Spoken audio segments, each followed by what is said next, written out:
Il est 21h13 sur iTélé. Bienvenue dans Les Échos de l'Écho, votre rendez-vous écho tous les soirs sur iTélé en partenariat avec Les Échos. Alors ce soir, notre invité est Stéphane Fuchs, coprésident de l'agence de pub et de conseil Euro-RSCG Worldwide.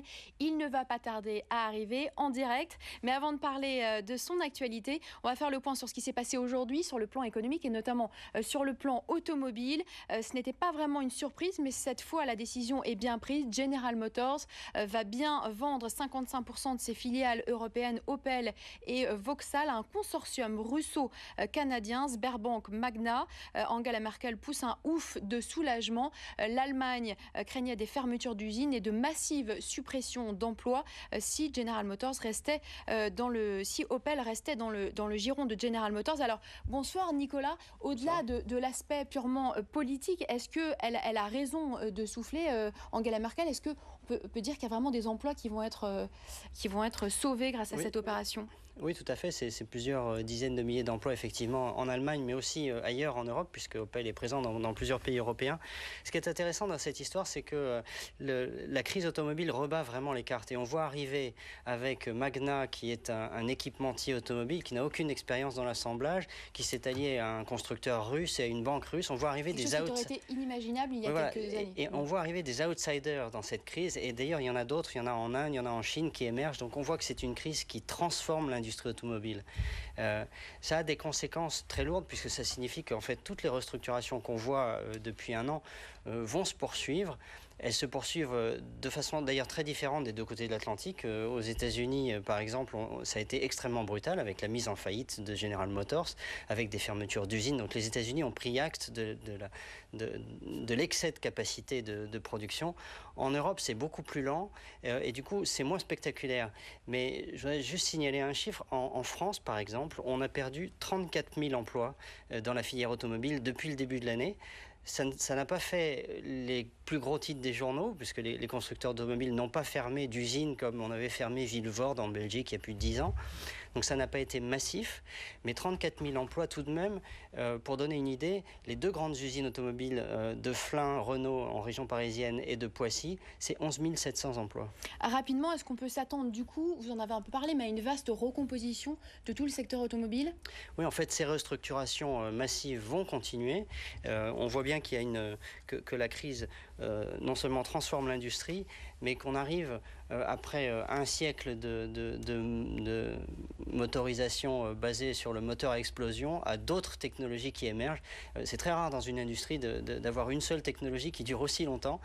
Aujourd'hui, donc on voit ces autres technologies.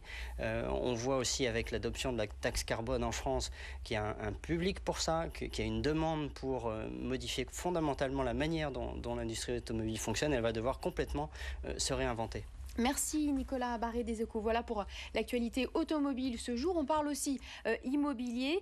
Nouvelle chute des prix en Ile-de-France au deuxième trimestre et notamment ceux des logements anciens. Ce sont des chiffres publiés aujourd'hui par les notaires. À Paris, la baisse s'accélère. Elle atteint 4,2%. Vous le voyez, une baisse qui est plus sensible dans la capitale qu'en banlieue. C'est une première. Jusque-là, Paris avait été relativement épargné par la crise de l'immobilier. L'actualité aujourd'hui, c'est aussi la crise du lait. La menace a été mise à exécution. La grève du lait sera lancée ce soir dans 5 pays, la France mais aussi l'Allemagne, la Suisse, le Luxembourg et l'Autriche. Traduction concrète, le lait ne sera plus livré aux laiteries. Les producteurs dénoncent l'effondrement du prix du lait, mais aussi la dérégulation du marché décidée par Bruxelles. Écoutez ce producteur au micro de Benoît Robin. Si on ne fait rien, on est mort. Il y a 30% des producteurs de lait qui sont là, qui sont en France, qui sont en Europe, qui sont morts à la fin de l'année. Donc on va essayer, on a une carte à jouer, on ne sait pas si elle est gagnante, mais c'est la seule carte qu'on a à jouer, on va essayer de reprendre notre destin en main. Et pour ça, on va essayer d'arrêter la machine. L'e-commerce résiste à la crise. Les emplettes sur la toile ont bondi de 25% au premier semestre. Vous le voyez sur ce graphique. Les cyberacheteurs ont certes passé des commandes un peu moins onéreuses, mais elles sont plus nombreuses. C'est ce qui ressort d'une étude présentée aujourd'hui par la Fédération du e-commerce et de la vente à distance. Je vous le disais il y a quelques instants, Stéphane Fuchs est notre invité. Ce soir, il est arrivé. Enfin, bonsoir. Bonsoir. Vous êtes donc coprésident d'EuroACG Worldwide. EuroACG, je le rappelle, c'est donc une agence qui a été fondée il y a à peu près 28 ans, qui est présente dans il y a 200 agences qui sont présentes dans 75 pays.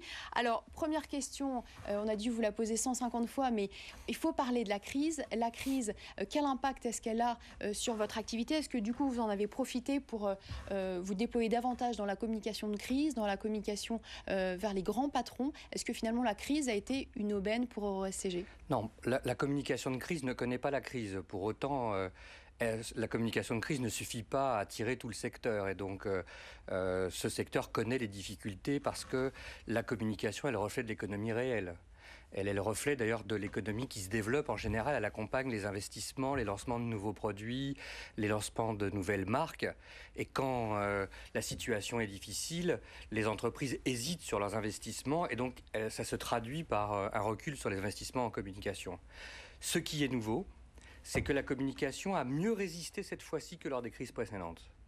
Peut-être d'abord parce que nous avons élargi le champ de nos activités dans les entreprises. Vous le signalez tout à l'heure avec la communication de crise. Ça pourrait être également vrai avec la communication financière. C'est vrai avec les événements. C'est surtout vrai avec la communication digitale qui, elle, a continué à se développer pendant que, par ailleurs, le secteur de la publicité dite traditionnelle, puisqu'au fond, on n'a pas grand-chose de traditionnel malgré tout, lui connaissait davantage les difficultés. Il y a une autre évolution qu'on constate, notamment depuis l'élection de Nicolas Sarkozy, c'est que l'État s'implique de plus en plus dans la communication. On l'a vu au moment de la fusion entre les caisses d'épargne et banques populaires. On l'a vu au moment fin août, là où les banquiers se sont fait un peu redresser, les retraits rappelés à l'ordre par Nicolas Sarkozy. Est-ce que ça complique la donne pour vous? Est-ce que votre travail devient de moins en moins gérable? Est-ce qu'au contraire, c'est plus intéressant? De plus en plus intéressant. C'est la réponse que j'allais vous apporter. Au fond, la richesse de notre métier, c'est d'être la bonne interface entre des mondes qui trop souvent s'ignoraient. Vous savez, dans les années passées, on a trop souvent connu le monde de l'entreprise se repliant sur lui-même, vivant dans sa bulle, le monde politique vivant à l'intérieur de sa propre sphère, les médias développant leur propre histoire et le consommateur ou le citoyen regardant parfois tout cela avec une sorte de distance. Et au fond, notre métier à nous, c'est de permettre de rapprocher justement les choses. Nous sommes là pour créer de la relation. Et de la relation entre les entreprises et leur public, que ce soit d'ailleurs au fond le public politique, institutionnel, administration, ou le public des consommateurs, ou bien entendu également le public des citoyens. Et ce qui est nouveau, parce que nous sommes à l'ère du digital, et donc des communications qui ne se vivent plus en silo. Il y a eu une époque où on apprenait dans les bonnes écoles de communication des âneries incroyables, où on vous disait la communication financière, voilà ce qu'il faut dire.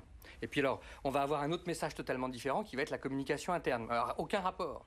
Et puis la communication au client, également aucun rapport. Évidemment, comme dans la même journée, la même personne peut être à la fois client, salarié, actionnaire.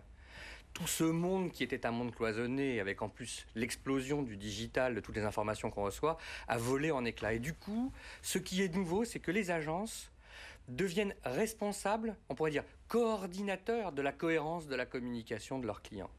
Et ce métier, qui est un vrai métier d'intégrateur, qui est un vrai métier de conseil, celui-là, évidemment, plus c'est compliqué et plus ça permet aux bonnes agences d'y arriver. Et donc, je ne vous le cacherai pas, de ce point de vue, la crise est une opportunité parce que c'est une accélération de ces mutations du marché. Bien sûr. Et sur un plan, je dirais, qualitatif, est-ce que les codes de la communication changent dans cette période de crise? Est-ce que le vocabulaire évolue et comment? Oui, bien sûr. Et très honnêtement, quand le public n'est pas très content, communiquer pour dire que le positif est de retour est probablement quelque chose de très décalé et dont je ne suis pas sûr du résultat. Carrefour. C'est vous qui le dites. Mais en tout cas, j'ai vu une campagne que j'ai trouvée très légèrement décalée par rapport à l'état d'esprit du public. Ce que je pense, c'est que bien évidemment, nous devons faire attention à l'état d'esprit des gens auxquels on parle. Parce que la crise, elle crée des tensions, parce qu'elle crée des angoisses, et que du coup, communiquer comme si tout d'un coup le contexte extérieur n'existait pas est évidemment une pure folie. Notre métier, c'est de rapprocher l'offre du réel, d'aider, encore une fois, les entreprises à faire passer leur message de responsabilité, et quelque part d'ailleurs en étant dans cet équilibre qu'il faut trouver entre la responsabilité collective et le bénéfice individuel de tout ce qui est fait. Est-ce que l'on peut indéfiniment mélanger à la fois l'économie, le politique, les médias, la communication? En clair, comment est-ce que vous faites pour conseiller, en même temps pour cultiver des amitiés avec à la fois des hommes politiques et des grands patrons aujourd'hui? Mais c'est indispensable. C'est-à-dire que l'horreur serait... Et comment faites-vous pour rester indépendant? L'horreur serait de créer des ghettos. Et j'ai cru pendant un moment que nous étions partis vers une société de ghetto, dans lequel, pour être pur, il faudrait justement ne pas se parler. Et dans lequel, du coup, on revendiquerait, d'ailleurs, par moments, je sens ça, y compris dans les médias, hein, l'idée que, oh, mon Dieu, un chef d'entreprise parle à un politique, c'est affreux, ça doit représenter un complot. Non, enfin, franchement, cette société a besoin qu'on la décloisonne. Elle a besoin que tout le monde réfléchisse ensemble à ce qui peut être fait pour faire avancer les choses, pour créer, pour construire. Et donc, le fait de pouvoir parler aux uns et aux autres, ça veut dire qu'à un moment donné, aussi, on comprend, nous, les préoccupations des uns et des autres, et que l'on permet au point de vue de se rapprocher ou pas. Mais au moins qu'on fait tout ce qui est possible pour que les gens se comprennent, s'entendent. Et donc, le fait d'avoir des amitiés, des engagements pour une agence, que ce soit d'ailleurs à droite ou à gauche, peu importe, c'est, je crois, aujourd'hui un plus, parce que c'est une manière aussi de comprendre comment la société évolue, comment la société bouge. Très rapidement. Exemple concret, Nicolas Sarkozy, on a beaucoup critiqué sa communication au début. Comment vous la jugez aujourd'hui? Vous avez 20 secondes. Je juge que, au fond, la communication de Nicolas Sarkozy est souvent moins bonne que la manière dont les médias en parlent, mais en réalité souvent bien meilleure que celle de ses prédécesseurs. Fin de cette émission. Merci beaucoup Stéphane Fuchs d'être venu sur ce plateau. Merci Nicolas, à demain. Et demain, nous recevrons le président de ruedugommerce.com. Restez avec nous. Tout de suite, la suite d'Info Plus.